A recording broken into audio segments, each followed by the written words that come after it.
Alors on l'a vu, la saisie de texte, c'est peut-être pas le point fort sur ce type d'appareil, du moins avec les outils fournis par Apple. Par contre, il est beaucoup plus à l'aise sur des usages plus classiques qui sont ceux d'une palette graphique.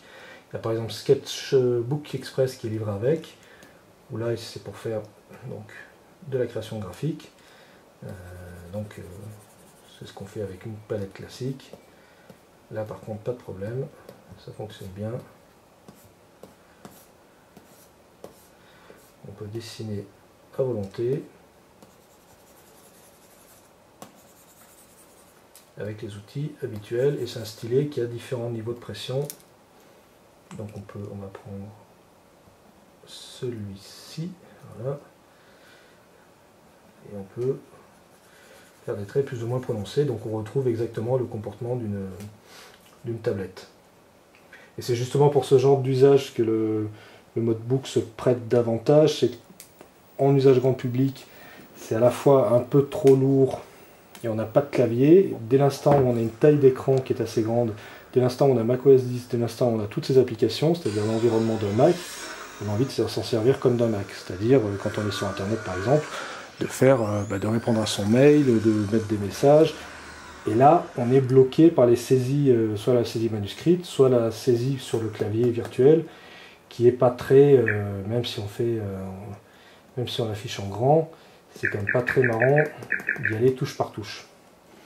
Du coup, c'est un appareil qui se prêtera peut-être plus à des usages très spécifiques sur des niches d'utilisation, mais là où il faut des applications sur mesure. C'est-à-dire que c'est soit le graphiste qui a un peu d'argent et qui emmène son Mac qui fait aussi palette, soit c'est une entreprise qui a une application qui a été conçue sur mesure, avec une interface adaptée, et qui va équiper certains employés.